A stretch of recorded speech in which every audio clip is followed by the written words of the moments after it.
ಶ್ರೀ ಗುರುಭ್ಯೋ ನಮಃ. ಗುರುದೇವಾಯ ವಿದ್ಮಹೇ ಪರಬ್ರಹ್ಮಾಯ ಧೀಮಹಿ ತನ್ನೋ ಗುರು ಪ್ರಚೋದಯಾತ್. ನಾವು ಇವತ್ತಿನ ದಿವಸ ಒಂದು ಸುಭಾಷಿತವನ್ನು ನೋಡೋಣ. ನಾವು ಪುಣ್ಯಕ್ಷೇತ್ರಗಳಿಗೆ ಹೋಗ್ತೀವಿ, ಹಲವಾರು ತೀರ್ಥಕ್ಷೇತ್ರಗಳನ್ನ ದರ್ಶನವನ್ನು ಮಾಡ್ತೀವಿ. ಆ ದರ್ಶನಕ್ಕೆ ಹೋದಾಗ ನಾವು ಯಾವ ರೀತಿ ಇರಬೇಕು ಅಥವಾ ಒಂದು ಸುಭಾಷಿತ ಮುಖಾಂತರ ಸುಭಾಷಿತರು ಬಹಳ ಒಳ್ಳೆಯ ಸಂದೇಶವನ್ನು ನಮ್ಮೆಲ್ಲರಿಗೆ ಕೊಟ್ಟಿದ್ದಾರೆ. ಆ ಸುಭಾಷಿತವನ್ನು ನಾವು ಸಹಿತವಾಗಿ ತಿಳ್ಕೊಳ್ಳೋಣ. ಸುಭಾಷಿತ ಏನಂದರೆ, ಅನ್ಯಕ್ಷೇತ್ರೇ ಕೃತಂ ಪಾಪಂ ಪುಣ್ಯಕ್ಷೇತ್ರೇ ವಿನಶ್ಯತಿ. ಅನ್ಯಕ್ಷೇತ್ರೇ ಕೃತಂ ಪಾಪಂ ಪುಣ್ಯಕ್ಷೇತ್ರೇ ವಿನಶ್ಯತಿ. ಪುಣ್ಯಕ್ಷೇತ್ರೇ ಕೃತಂ ಪಾಪಂ ವಜ್ರಲೋಪೋ ಭವಿಷ್ಯತಿ. ವಜ್ರಲೋಪೋ ಭವಿಷ್ಯತಿ ಅಂದರೆ ಅನ್ಯಕ್ಷೇತ್ರೇ ಕೃತಂ ಪಾಪಂ ಪುಣ್ಯಕ್ಷೇತ್ರೇ ವಿನಶ್ಯತಿ. ಪುಣ್ಯಕ್ಷೇತ್ರೇ ಕೃತಂ ಪಾಪಂ ವಜ್ರಲೋಪೋ ಭವಿಷ್ಯತಿ ಅನ್ನೋ ಹಾಗೆ ನಾವು ಬೇರೆ ಬೇರೆ ಕಡೆ ಮಾಡಿರುವಂತಹ ಪಾಪಗಳನ್ನು ಪುಣ್ಯಕ್ಷೇತ್ರದಲ್ಲಿ ಹೋಗಿ ಆ ತೀರ್ಥ ಸ್ನಾನ ಮಾಡಿ ದರ್ಶನ ಮಾಡಿ ಅಲ್ಲಿ ಜಪತಪಗಳನ್ನು ಮಾಡೋದ್ರಿಂದ ನಮ್ಮ ಪಾಪದ ಹೊರೆಯನ್ನು ಕಡಿಮೆ ಮಾಡ್ಕೊಳ್ಳೋಕೆ ಸಾಧ್ಯ ಆಗುತ್ತೆ.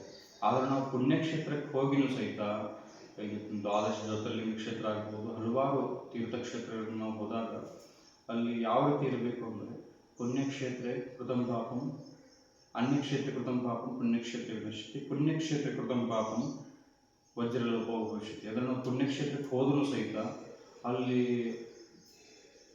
ದರ್ಶನದ ಜೊತೆ ನಾವು ಅಲ್ಲಿ ಪಾಪ ಕೃತ್ಯಗಳನ್ನ ಎಸಗಿ ಬಂದಿದ್ರೆ ಹಲವಾರು ರೀತಿ ನಿಂದನೆಗಳನ್ನು ಅಥವಾ ಆ ಪರಿಸರವನ್ನು ಅಶುದ್ಧ ಮಾಡೋದ್ರಿಂದಲೂ ಸಹಿತ ಪುಣ್ಯಕ್ಷೇತ್ರ ದರ್ಶನಕ್ಕೆ ಹೋದರೂ ಸಹಿತ ನಮ್ಗೆ ಯಾವುದೇ ರೀತಿ ಪ್ರದರ್ಶನವಿಲ್ಲ.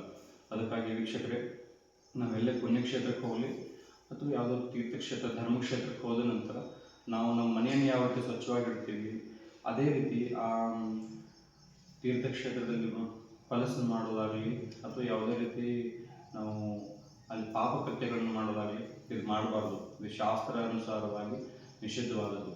ಅದಕ್ಕಾಗಿ ಎಲ್ಲರೂ ಸಹಿತ ಪುಣ್ಯಕ್ಷೇತ್ರ ದರ್ಶನಕ್ಕೆ ಹೋದಾಗ ಅಲ್ಲಿ ನಮ್ಮ ಕಡೆಯಿಂದ ಎಷ್ಟು ಸಾಧ್ಯ ಆಗುತ್ತೆ ಭಕ್ತಿಯನ್ನು ಜಪವನ್ನು ತಪವನ್ನು ಮಾಡಿ ಅಲ್ಲಿ ಮತ್ತೆ ಪುಣ್ಯ ಸಂಪಾದನೆಯನ್ನು ಮಾಡಿಕೊಂಡು ಬರೋದರಿಂದ ನಮಗೆ ಮತ್ತಷ್ಟು ಪುಣ್ಯ ಪ್ರಾಪ್ತಿ ಆಗುತ್ತೆ.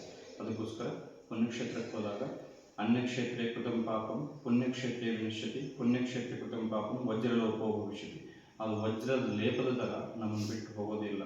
ಅದಕ್ಕೋಸ್ಕರ ಆ ರೀತಿ ಯಾರು ಸಹಿತ ಪುಣ್ಯಕ್ಷೇತ್ರ ದರ್ಶನಕ್ಕೆ ಹೋದಾಗ ಬಹಳ ಒಳ್ಳೆಯ ರೀತಿಯಿಂದ ಭಕ್ತಿಯಿಂದ ಶ್ರದ್ಧೆಯಿಂದ ಆ ಪರಮಾತ್ಮನ ದರ್ಶನವನ್ನು ಮಾಡಿಕೊಂಡು ಅಲ್ಲಿ ನಿಮ್ಮ ಸೇವೆಯನ್ನು ಸಲ್ಲಿಸಿ ಬರಬೇಕು ಅಂತ ಈ ವಿಡಿಯೋ ಮುಖಾಂತರ ಕೇಳ್ಕೊಳ್ತಾ ಇದ್ದೀನಿ.